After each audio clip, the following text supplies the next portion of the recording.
Hey everyone, thanks for joining. Here with Adam to Cata, getting a lot of messages. Who is he? What has he done? Tell us more about his background. And more importantly, get a lot of questions about what do we think the future of the NFT ecosystem is? And I think there's no one better than Adam to give us the big picture. But first, want to do a little intro. Adam, you want to kick off maybe a little bit of your background and we'll go from there? Yeah, sure. Hi, I'm Adam. I started my career in intellectual property rights, specifically working at Warner Brothers Consumer Products out of Asia Pac.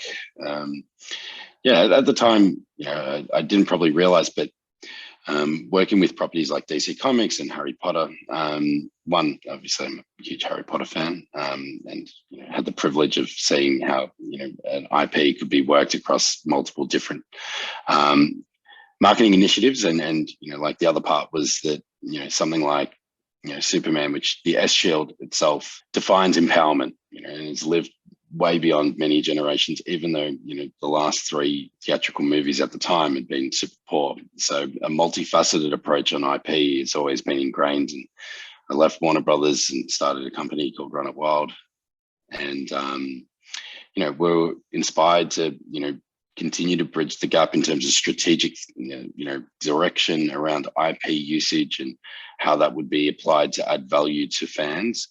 I expanded into the music industry, led many different strategies across that, and then took some time and deep dived into blockchain.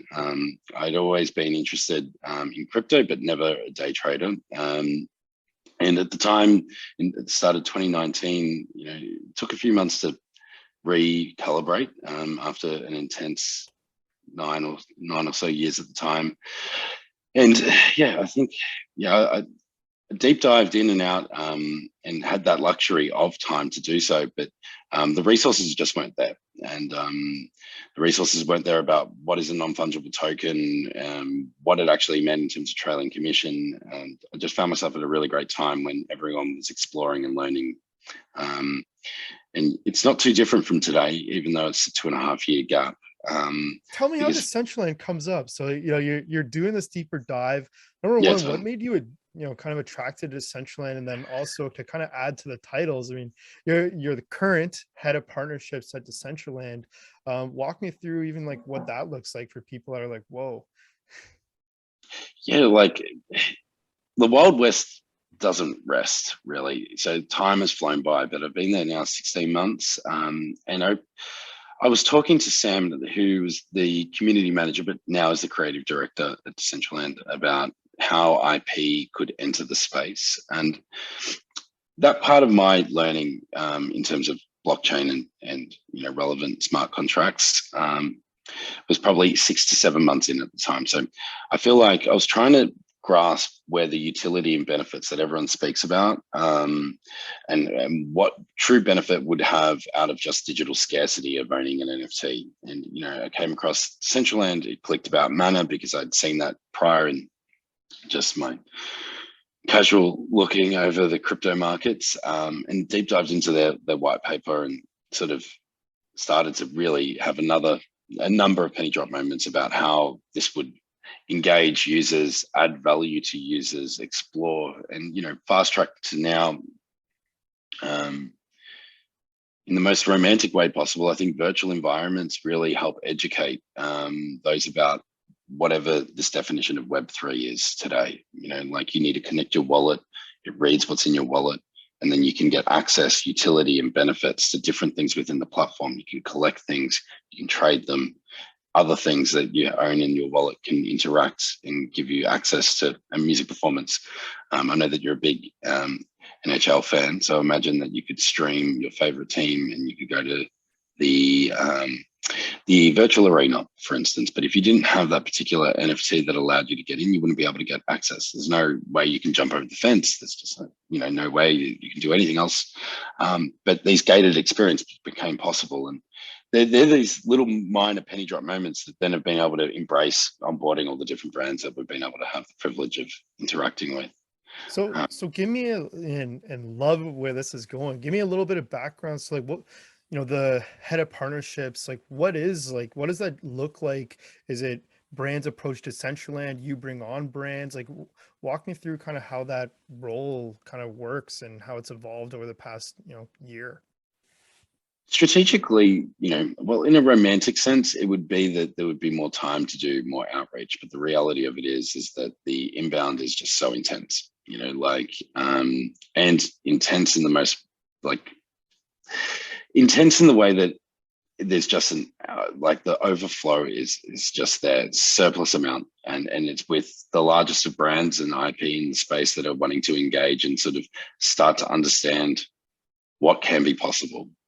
Some are a lot more further on than others, and our process and our structure is like to walk them through, engage, and start to understand their objectives, their challenges, and work through them, and hopefully at some time engage with our community with an experience. So the foundation was set up to work in good faith of the DAO. So to not overcomplicate it, but Decentraland's a super unique project where it's led by the community. Anyone that owns land, holds the token mana, or owns a name within the platform actually has governance and voting rights over the DAO. So proposals that are sent through are governed by the community. Even the servers are owned by the community. So to understand that landscape and then see how brands want to interact and engage with it, the foundation works in good faith with this roadmap that the community have built, and they build all the tools to help inspire the community to create on the platform. And the partnership team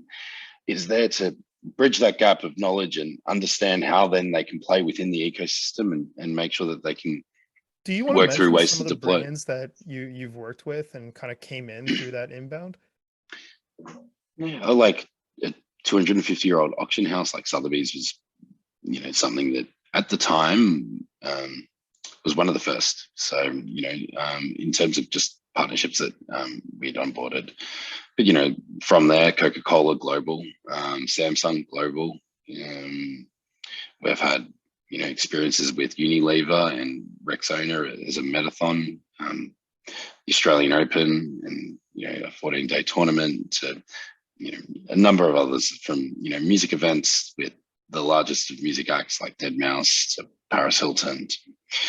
It's just, I had to look at my The list contact goes list. on. Yeah, Well, I had to look at my contact list the other day in terms of like just meetings in general, and it's just but incredible. And here, yeah, I mean, like the kind of next phase of this, right? And really, it's safe to say you've been kind of the pioneer of this space for a while, and figured you'd be the perfect person. Like the one of the most asked questions into NFT tech is, what do you guys see as the future of NFTs? And everyone always just goes back to thinking about artwork of monkeys.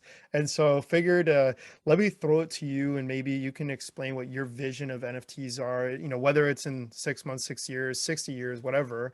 But just give me like what you think is kind of the future NFTs, and what you think the ecosystem is going to grow into. it's a big question, but like I think what we see today is just the tip of the iceberg.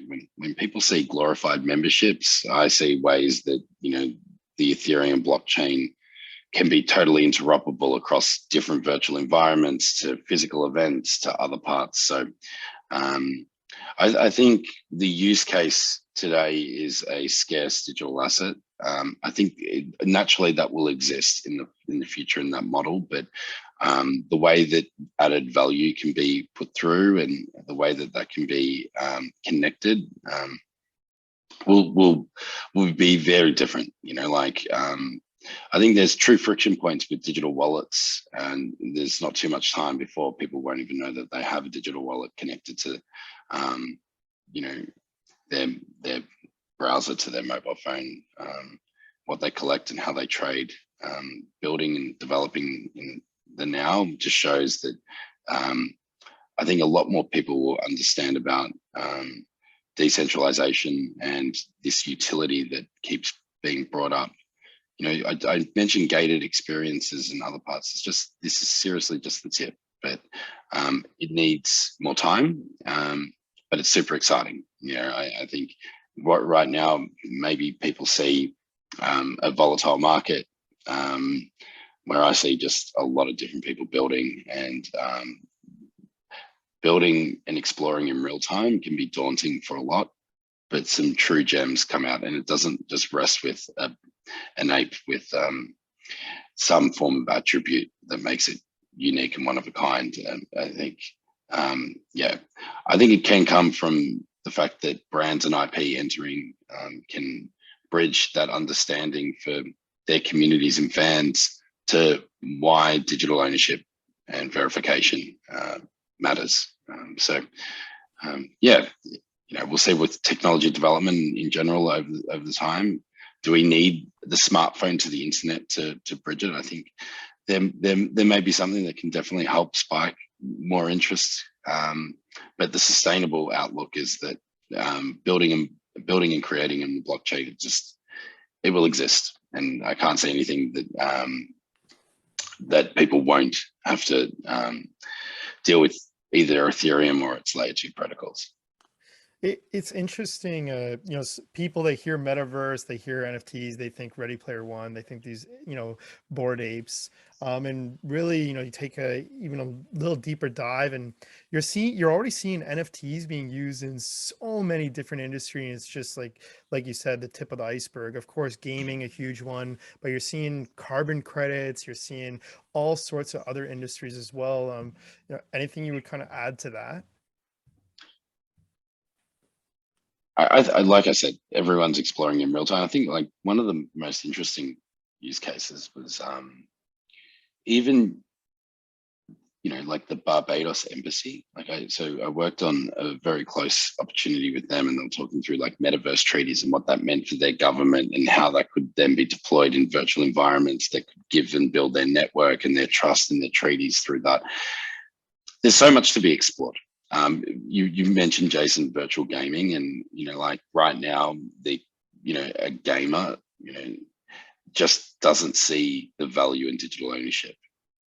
But there's a whole heap of people that have already seen the value of digital ownership, and they're truly those that will appreciate it in time. And it's just a matter of building the trust, the confidence, and the products that make it worthwhile for them to be able to evaluate why. So yeah, I'd like to think that it's just so early, but at the same time, there's just so many use cases, and there are so many different things that are being tested, that it is, no matter what type of market we're in, building, exploring, and devs just doing their thing. It's inspiring to see internally. I think sometimes I need to take a quick breath and realize what's happening around me, but working within it, you realize what the opportunities are, and what's on the horizon. Yeah. Oh, awesome. Well, look, there you go. Introduction to Adam to Cata done. Again, thanks so much for taking the time. I'm sure we'll do a ton more of these, but there's the first one, and obviously exciting that we're going public here. Maybe by the time people see this, we're already public, so just started. But Adam, thanks so much for joining, and looking forward to doing a lot more of these. Yes. See ya.